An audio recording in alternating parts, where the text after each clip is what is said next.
ब्रह्मा गुरुर्विष्णु गुरुर्देव महेश्वरः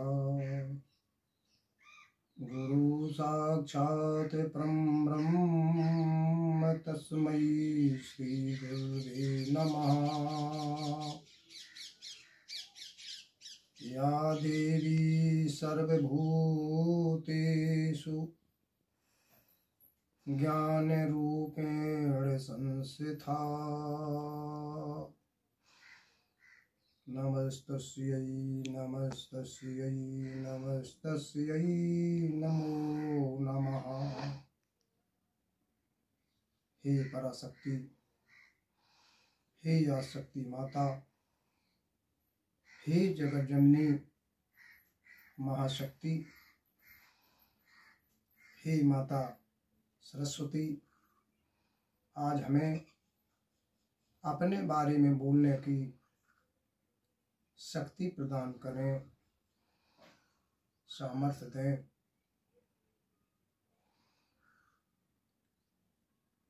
हे प्रभु,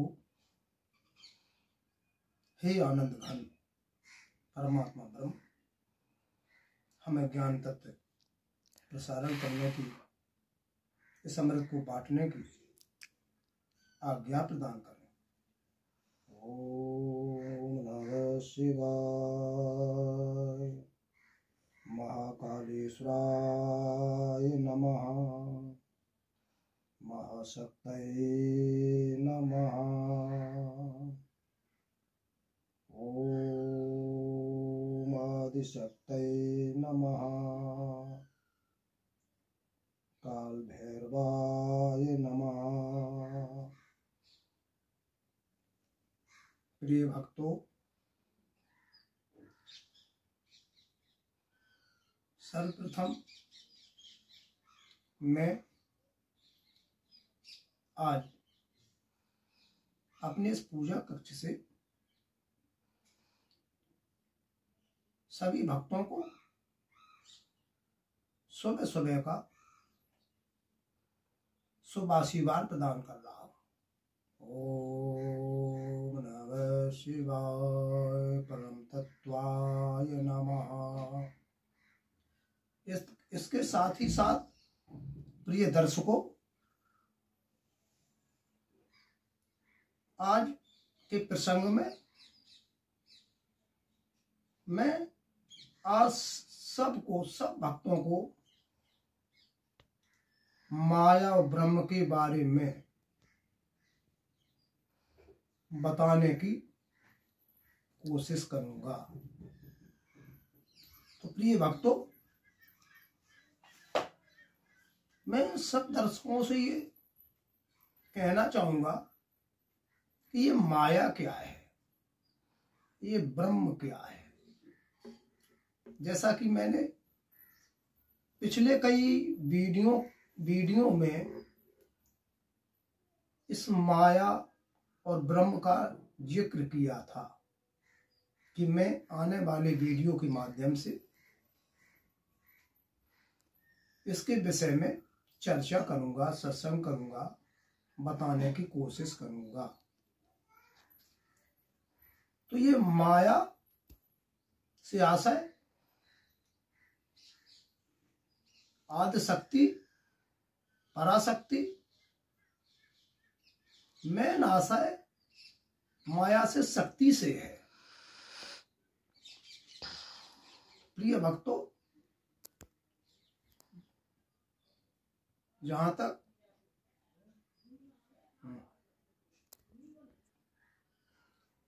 इस माया शक्ति से आशय केवल और सिर्फ शक्ति से है। तो पहले तो मैं माया के विषय में ये बताना चाहूंगा कि ये मेरी दृष्टि से, मेरी मन बुद्धि विवेक से इसको मैं जहां तक देख पा रहा हूं, ये सब माया का ही स्वरूप है, ये सब शक्ति का ही स्वरूप है। ये आसक्ति माया जहां तक मेरी बुद्धि जाती है, संपूर्ण ब्रह्मांड, ये सब कुछ जो मैं देख सकता हूं, जिसे देख भी नहीं सकता, वो सब माया ही स्वरूप है, वो सब शक्ति का ही स्वरूप है। जिस प्रकार से ये जो शक्ति है उसका आकलन जब शक्ति को कोई धारण करता है तो वो शक्तिमान कहलाता है। बिना इस शक्ति के कोई भी पुरुष या कोई भी देवता जिसके साथ ये जुड़ती है उसी को अपना नाम देती है। जैसे ज्ञान के साथ जुड़ती है तो ज्ञानी, किसी व्यक्ति विशेष के साथ जुड़ती है तो वो शक्ति से शक्तिमान।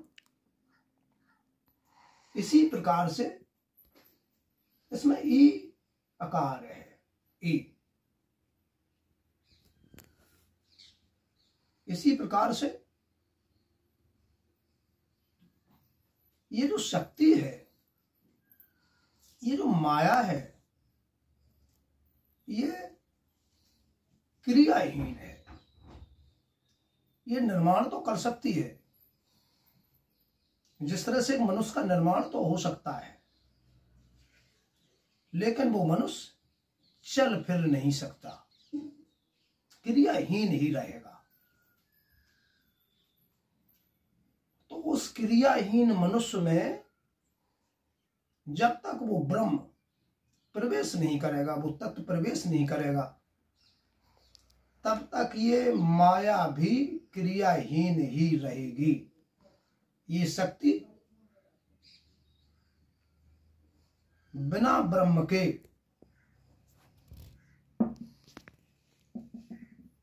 ये क्रियाहीन है, और वो ब्रह्म भी, वो ब्रह्म कौन है? जो शक्ति को धारण करता है, वो सर्वशक्तिमान है। बिना शक्ति के ब्रह्म भी एक मुर्दा के समान है, एक शव के समान है। जैसा प्रिय भक्तों, बहुत से विद्वान भगवान शिव और उनकी आसक्ति स्वरूपा, तो अगर उस शिव में से भी यदि हम ई हटा दें, शक्ति ई की मात्रा जो है यही शक्ति स्वरूपा है, यदि शिव में से हम ई को हटा दें तो वह शिव भी शव हो जाएगा। शव से आशय तो सब भक्त समझ ही रहे होंगे। शव का मतलब मुर्दा, यानी शिव भी बिना शक्ति के, बिना माया के, वो भी एक शव के समान है, एक मुर्दा के समान है। तो जिस शक्तिवान ने जितनी शक्ति हासिल की है उतना ही वो शक्तिवान हुआ है। इस चराचर विश्व में सारी चीजों की माप शक्ति के द्वारा ही की गई है। कुछ मशीनों में, जैसे मोटरसाइकिल, ट्रक, बस, उनके इंजनों की माप भी शक्ति के द्वारा ही की गई है। जैसे कहते हैं कि मोटरसाइकिल में 1 हॉर्स पावर की शक्ति है,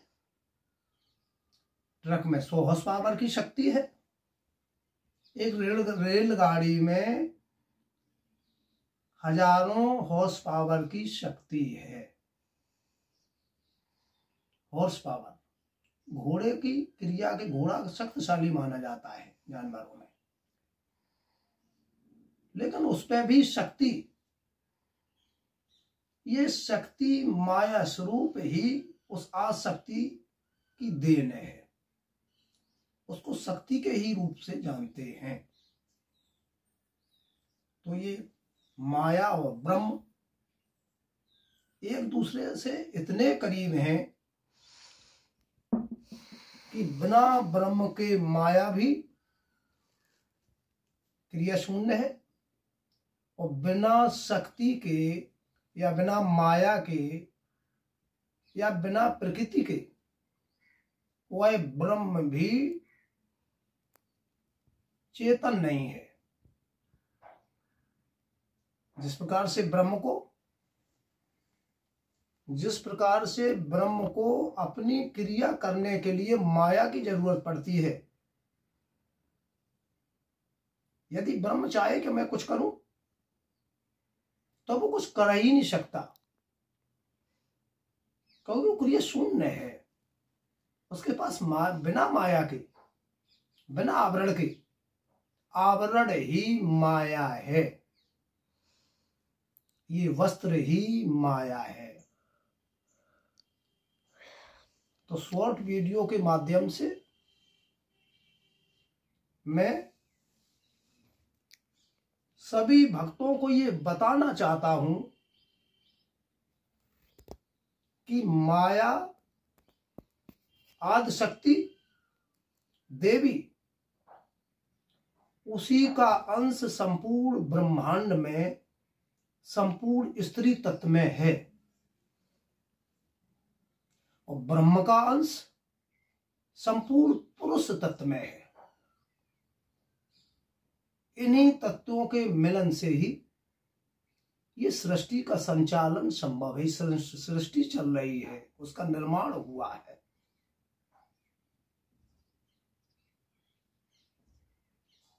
तो प्रिय भक्तों, मैं किसी न किसी वीडियो के माध्यम से नारी शक्ति की क्रिया को भी या नारी शक्ति का वर्णन भी आगे के प्रसंगों में करूंगा। नारी, ये नारी शब्द क्या है? नारी की उत्पत्ति कहां से हुई? तो नार माने होता है जल। ये संपूर्ण ब्रह्मांड जो दृश्य है उस सबका निर्माण ही जल के द्वारा हुआ है। तो नारी शब्द से आशय नारी ही, ये प्रकृति ही चराचर विश्व की माता है। इसी तरह से ये ब्रह्म पुरुष तत्व ही जिसने नारी को संचालन किया है, ये ही ब्रह्म है। प्रिय भक्तों, आगे के प्रसंग में मैं ये जो विश्व की संरचना है, ये किस तरह से विश्व ये धरती की उत्पत्ति हुई है, किस तरह से ये संचालन हुआ है, किस तरह से क्या हुआ है, कैसे यहाँ ये सब कुछ होता है, इसका कुछ वर्णन करूंगा। इसके साथ साथ मैं कुछ भक्तों से ये कहना चाहता हूं कि प्रिय मेरे भक्तों, मेरा कुछ संवाद या ये सत्संग बढ़ जाता है तो आप लोगों का नेट बहुत खर्च होता होगा, लेकिन प्रिय भक्तों, मैं तुम्हें ये बताना चाहता हूं कि ईश्वर को प्राप्त करने के लिए कुछ ना कुछ तो त्याग करना ही पड़ेगा। भक्ति प्राप्त करने के लिए, ब्रह्म ज्ञान प्राप्त करने के लिए कुछ ना कुछ तो त्याग करना ही पड़ेगा। जैसे कहते हैं कि थैली लगाओगे तो निश्चित ही थैला मिलेगा। थैली यदि लगाओगे तो फिर थैला प्राप्त होगा। तो मैं कहना चाहूंगा कि यदि ऐसे निरंतर आप लोग प्रयास करते रहे, ज्ञान के मार्ग पर चलने की कोशिश करते रहे, तो निश्चित ही आपको परमात्मा की प्राप्ति होगी। कहते हैं कि करते करते अभ्यास के और जड़ मत होते सुजान। अभ्यास करते करते सब सुगम हो जाता है। जिस प्रकार से भक्तों, कभी गांव में आप लोगों ने कुआं देखा होगा, तो उस कुआं से जब पानी निकालते थे रस्सी के सहारे और बाल्टी के सहारे, तो उसमें एक गिर्री लगी होती थी, गिर्री, और उसमें पत्थर की पटिया लगी होती थी। तो रस्सी से जब पानी निकालते थे तो उस रस्सी से धीरे धीरे पानी निकालते निकालते निकालते निकालते उस पत्थर पे भी गरड़ा हो जाता था, उसकी रस्सी की रगड़ से, यानी पत्थर पर भी गड़रा हो जाता था। कहने का आशय ये है कि करते करते अभ्यास के जड़ मत होते सुजान। ये अभ्यास वो चीज है कि यदि निरंतर करते रहे तो ईश्वर निश्चित प्राप्त होगा। रास्ता कठिन दुर्गम जरूर है, लेकिन मेरे सत्संग प्रसंग से ये सुगम बन जाएगा। प्रिय भक्तों, यदि मेरा ये वीडियो या सत्संग आप लोगों को पसंद आ रहा हो, कुछ ज्ञान मिल रहा हो, तो कम से कम वीडियो को सब्सक्राइब अवश्य करें, कर दिया करें, लाइक, और से चैनल इसको वीडियो को आगे बढ़ाने के लिए इसको थोड़ा सा शेयर जरूर करें। यदि किसी एक भक्त के पास भी ज्ञान को शेयर कर देता है तो वो भक्त धन्य कहलाता है। इसी के साथ साथ मैं अगले प्रसंग में मुक्ति क्या है, मोक्ष क्या है, इसे प्राप्त करने का सरलतम उपाय क्या है, इसका मैं वर्णन करूंगा। इसी के साथ साथ कुछ अगले वीडियो में, वैसे तो बताने की इच्छा तब तक जागृत नहीं होती जब तक कोई उसे जानने का इच्छुक ना हो। जैसे कहावत में कहा गया है कि फौज में नगाड़ा और कहानी में उकाड़ा। कहने का आशय, फौज में जब तक ढोल नगाड़े नहीं बजते हैं तब तक फौजियों का मनोबल बढ़ता नहीं है। इसी तरह से ज्ञान सत्संग में जब तक भक्तों के प्रश्न नहीं आते, तर्क वितर्क नहीं होते, तब तक ये ज्ञान प्रसारण में वो आनंद नहीं उठता, आनंद नहीं मिलता। तो प्रिय भक्तों, मैं सभी भक्तों से ये कहना चाहता हूं कि यदि कुछ पूछना है, कुछ समझना है, कुछ सत्संग में गलतियां भी हो जाती हैं क्योंकि कुछ पढ़ा तो है नहीं, जैसा इस पागल के दिमाग में आ रहा है वैसा ही आप लोगों को बता रहा हूं। तो उस कमेंट के द्वारा कुछ सही गलत का सजेशन भी आप लोग हमको दे सकते हो। इसके लिए मैं तुम्हारा धन्यवाद कहूंगा। वैसे तो सत्संग